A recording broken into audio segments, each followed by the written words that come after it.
అందరికీ నమస్కారం అండి. Welcome to Mangalagiri news. ఈ రోజు మనము ఒక ఇంట్రెస్టింగ్ ఎలిమెంట్ గురించి మాట్లాడుకోబోతున్నాం. ఆయన నిన్న జగన్మోహన్ రెడ్డి గారు గుంటూరు మిర్చి అడుగు వెళ్లి అక్కడ రైతుల సమస్యలను తెలుసుకున్నారు. ఈ యాత్రలో ఈ పర్యటనలో భాగంగా ఆయన ఎదుర్కొన్నటువంటి సంఘటనల గురించి ఈ రోజు మనం ఈ వీడియోలో ప్రస్తావిస్తున్నాం. దీంట్లో ఎవరిది రైట్ ఎవరిది రాంగ్ అన్నది, అలానే మీరు యాజ్ ఏ కామన్ వ్యూవర్ గా మీ యొక్క పర్సెప్షన్ ని కూడా మాకు కామెంట్ చేయాలని చెప్పి నేనైతే కోరుకుంటున్నాను. వీడియోని ఎండ్ వరకు అయితే చూసేయండి. సో వైఎస్ జగన్మోహన్ రెడ్డి గారు విజయవాడలో వల్లభనేని వంశీ గారిని జైలు దగ్గరికి వెళ్లి పరామర్శించే కార్యక్రమంలో భాగంగా ఆ కార్యక్రమం అయిపోయిన తర్వాత మీడియాతో ముఖాముఖి చేసినప్పుడు రేపు నేను గుంటూరు వెళ్తున్నాను, గుంటూరు మిర్చి యార్డ్లో మిర్చి రైతులు ఏవైతే బాధలు పడుతున్నారో ఆ బాధని నేను అడ్రస్ చేయడానికి, వారి యొక్క బాధల్ని కూటమి ప్రభుత్వానికి వినిపించేలాగా నా ద్వారా ప్రతిధ్వనించడానికి నేను వెళ్తున్నాను అని చెప్పి ఆయన అన్నారు. దీనికి సంబంధించి ఈయన గుంటూరు కన్సర్న్ పోలీస్ డిపార్ట్మెంట్ కావచ్చు, కమిషనరేట్ కావచ్చు, వాళ్ళందరూ కూడా నేను వెళ్తున్నాను అక్కడికి, ఈ దారిలో రాబోతున్నాను, ఈ వేలో నేను వెళ్ళబోతున్నాను, సో మేక్ ప్రాపర్ అరేంజ్మెంట్స్ అని చెప్పి ఆయన అయితే ఒక ముందస్తు ఇన్ఫర్మేషన్ అయితే ఇవ్వడం జరిగింది. ఎందుకు ఇస్తారు ఇలాగా? జెడ్+ సెక్యూరిటీలో ఉన్న వాళ్ళు వెళ్ళేటటువంటి ప్రతి ప్రోగ్రామ్ ని కూడా ముందుగానే పోలీస్ డిపార్ట్మెంట్ వాళ్ళకి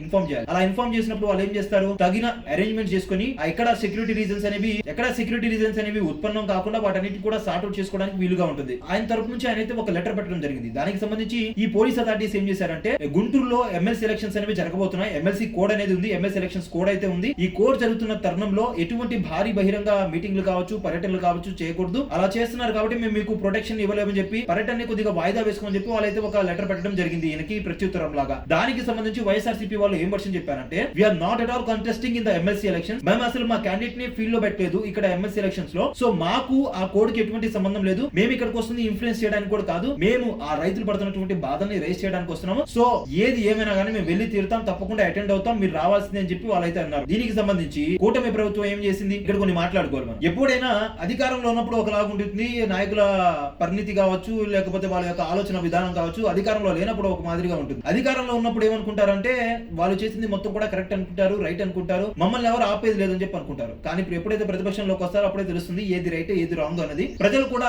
ఎక్కువగా ఇటుపక్కే లీనే ఉంటారు. ఎందుకు? ప్రజా సమస్యల్ని ఎక్కువగా ఎలుగెత్తి చాటుతూ ఉంటారు కాబట్టి అధికార పార్టీ పక్షాన కాకుండా ఇటువంటి పార్టీల పక్షానే ఉంటాయి. సో ఇక్కడ కూటమి ప్రభుత్వం ఏం చెప్పిందంటే, ఒకే ఒక మ్యాండేట్ అయితే జారీ చేసింది. పోలీసులు ఎవరు వెళ్లాల్సిన అవసరం లేదు, ఎక్కువగా సెక్యూరిటీ ప్రొవైడ్ చేయాల్సిన అవసరం లేదు కూడా చెప్పారు. దానికి అనుగుణంగానే పోలీస్ అథారిటీస్ మొత్తం కూడా వాళ్ళ యొక్క హైయర్ అథారిటీస్ నుంచి వచ్చినటువంటి ఇన్స్ట్రక్షన్స్ ని ఫాలో అయ్యి నిన్న వైఎస్ జగన్మోహన్ రెడ్డి గారి పర్యటన ఏదైతే గుంటూరు మిర్చి యార్డ్ ఉందో దానిని నీరు గార్చే ప్రయత్నం అయితే చేశారు. అక్కడ అంతమంది జనాలు వచ్చి ఏమైనా తొక్కిసలా జరుగుంటే ఎవరిని బాధ్యులు చేసేవాళ్ళు? జగన్మోహన్ రెడ్డి గారు అక్కడికి వస్తున్నామని చెప్పేసి మీకు లెటర్ ఇచ్చేశారు. ఆయన నేను వస్తాను, ఏదైనా కానీ నేను వచ్చేస్తాను చెప్పి అన్నారు. ఆయన జెడ్+ సెక్యూరిటీలో ఉన్నప్పుడు ఆయనకి ఏమైనా థ్రెట్ వస్తే దాన్ని ఎవరు క్వశ్చన్ చేయాలి, దాన్ని ఎవరు ఆన్సర్ చేయాలి? ఈ మొత్తం మీ పైన కదా ఉండేది. ఇప్పుడు రాష్ట్ర ప్రభుత్వం ఏం చేస్తుంది, కూటమి ప్రభుత్వం ఇక్కడ ఏం చేసిందంటే, జగన్మోహన్ రెడ్డి పై ఏమైనా పర్సనల్ గ్రడ్జెస్ ఉంటే వాటన్నిటి తర్వాత ఇచ్చుకోవాలి. అక్కడ నిన్న జరిగినటువంటి పర్యటనలో ఎటువంటి దుర్ఘటనలు అయితే జరగలేదు. ఒకవేళ జరుగుంటే కనుక దాన్ని తప్పకుండా బ్లేమ్ చేయాల్సింది మనము ఈ కూటమి ప్రభుత్వాన్ని బ్లేమ్ చేయాలి, ఈ పోలీస్ అథారిటీస్ ని బ్లేమ్ చేయాలి. ఆ పోలీస్ అథారిటీస్ కి అలానే జెడ్+ సెక్యూరిటీలో ఉన్నటువంటి జగన్మోహన్ రెడ్డి గారికి అసలు సెక్యూరిటీని ప్రొవైడ్ చేయకపోవడం వల్ల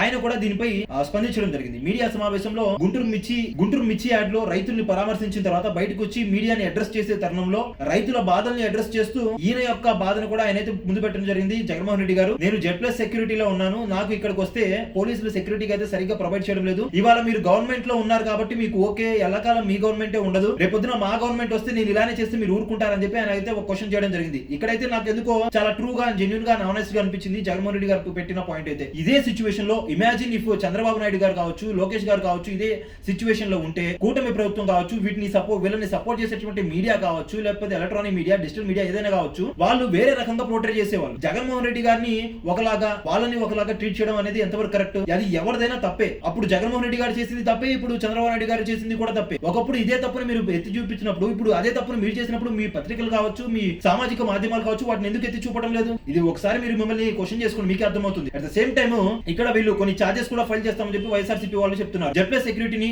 ప్రొవైడ్ చేసే దాంట్లో, అలానే పోలీస్ ప్రొటెక్షన్ అనేది ప్రొవైడ్ చేసే దాంట్లో వీళ్ళు నిర్లక్ష్యం వహించారు. దీని వల్ల ఒక యాక్ట్ ఉందని, దాని కాన్స్టిట్యూషన్ లో potentially and violation of persons right to life అనే దాన్ని వీళ్ళైతే హరించారు అకార్డింగ్ టు ఇండియన్ కాన్స్టిట్యూషన్. దీనికి సంబంధించి వీళ్ళైతే చార్జెస్ ని ఫేస్ చేయాల్సి ఉంటుంది. దీని తీవ్రత ఎంతవరకు ఉంటుంది, దీన్ని వీళ్ళు ఎంతవరకు తీసుకెళ్తారన్నది రాబోయే రోజుల్లో మనకైతే తెలియబోతుంది. సో ఇక్కడ జగన్మోహన్ రెడ్డి గారి విషయంలో జరిగిన విషయాన్ని మీరు ఖండిస్తారా, లేకపోతే దాన్ని సమర్థిస్తారా? దీనిపై మీ అభిప్రాయాన్ని కామెంట్ చేయండి. ఇక్కడ తప్పు ఎవరు చేసినా కానీ తప్పే అండి, డెఫినెట్ గా తప్పు అవుతుంది. మీరు స్వామి భక్తి, పార్టీ భక్తి ఉంటే దాన్ని వేరే చోట చూపించండి, కానీ ఇక్కడ మాత్రం చూపించండి. ఇక్కడ జెన్యూన్ గా, ఆనెస్ట్ గా అయితే మీరు ఆన్సర్ చేయండి. అప్పుడు జగన్మోహన్ రెడ్డి గారు చేశారు కదా అని చెప్పి మీరు అనొచ్చు, అప్పుడు ఆయన చేసింది తప్పు కాబట్టి ఈ రోజు ఇక్కడ ఉన్నారు. ఇప్పుడు మీరు కూడా దాన్ని రివెంజ్ లాగా దాన్ని కంటిన్యూ చేస్తామని చెప్పి మీరు చూస్తే రేపు పొద్దున రేపొద్దున అదే గతి మీకు కూడా పడుతుంది. దాన్ని ఒకసారి మీరు ఆలోచన చేయండి, దానిపై మీ యొక్క అభిప్రాయాన్ని కూడా తెలియజేయండి. Thank you for watching a video.